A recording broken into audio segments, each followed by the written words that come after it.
how far off do you think the Maple Leafs are from the betting favorite that is the Edmonton Oilers? Like, I honestly feel like it's been a while since I've looked at the Maple Leafs as a perennial contender. Do I think they are right now? No. Do I think they've improved since the season ended? Yes.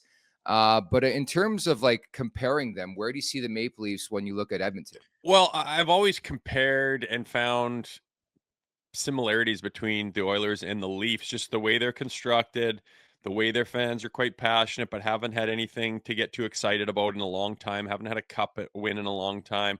Obviously, a lot more to be excited about this spring with the Oilers making that run. So they've had that taste of success recently, obviously, but just they have a lot of eggs in their forward baskets. They have goaltending questions or people saying they don't have enough to do it, and people are saying they have too much money tied up in a handful of guys and not enough to go around to make a solid core of defensemen that can get you to the Stanley Cup final. Blah blah blah. They have a lot of the similarities. Lo and behold, Edmonton goes up and gets to Game 7 of the finals. Pretty impressive. So it can be done, obviously, and I don't think a lot of people pick them right out of the bat to say, oh, they're going to go win the cup, just because no one knew Skinner could play like that. He proved that wrong. No one knew those D could shut down the way they did, and they proved that. And obviously, you got guys like Draisaitl and Connor McDavid playing at their best at a lot of different portions of the playoffs. Goes a long way. So, I mean, you're going to need Joseph Woll to be better than Skinner, as good as Skinner in the playoffs. This D core, which I think we've totally bumped up here with some of the additions that they've gotten, could be like the disruptive decor that can just be solid, be physical, be defensive, chip it in, get on the power play. You got some guys that can work it around there as well. And you just need Auston Matthews to be Auston Matthews. You need Mitch Marner to be an assassin in the playoffs. You need Willie Nylander to just go on the hottest streak of his life at the right time.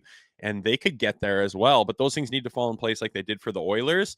But now that the Oilers have done it, it makes you look and say, if you're talking to some dickhead that hates the Leafs and you're going to say, they have a chance to get, to the Eastern Conference Finals or to the finals this year, and they could laugh in your face. It'd be like, well, why though? Like, there's no reason to say they couldn't. Those things can happen. You've got a goaltender that's capable of playing really good. You got a D-core that's capable of being really good. You got forwards that are capable of being lights out. So, I mean, it all just has to happen, right? The pieces are there. It could happen. It hasn't yet, frustratingly so, to a degree where it's laughable, where the same damn problems come into play that are unexcusable every single spring.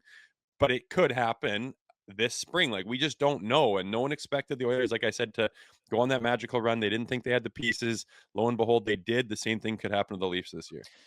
Bottom line for me, you have the star power to push through in the Stanley Cup playoffs. And I think in many respects, as you mentioned, you look at the Oilers, everything came together at the right time. And who's to say they don't win the Stanley Cup if Leon Draisaitl's not at 25% or 40% or whatever he was? Like, McDavid played like a man possessed. He was right for that Conn Smythe trophy. But then conversely, you look at the Leafs, there are plenty of players, namely Auston Matthews and, maybe Mitch Marner, maybe Willie Nylander, who are fully capable of taking over a series, taking over a few games in a series at the very least. And I think if you get all those guys going at the same time, they could be a very scary team. You couple that clearly with the goaltending. You mentioned Woll, you mentioned, Stolarz. I think when you look at the back end between the two franchises, obviously the guy that sticks out for them is Evan Bouchard and Matthias Ekholm. But I think the Maple Leafs are very, very underrated going into the regular season here on the back end. I think they made improvements. I think Tanev's really, really going to help a guy like Morgan Rielly maybe take that next step or be the guy we've seen in the past and more of an all-around defenseman.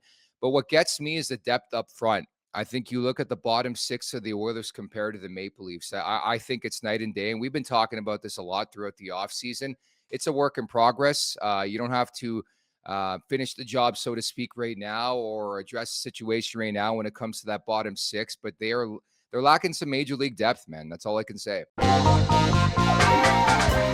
Make sure to check out more of our content right here on the Leafs Nation YouTube page. We got long-form interviews, we got clips, we got epic rants by Jay Rosehill. We simply have it all. And don't forget, you can find out much more at theleafsnation.com. Thanks so much for watching.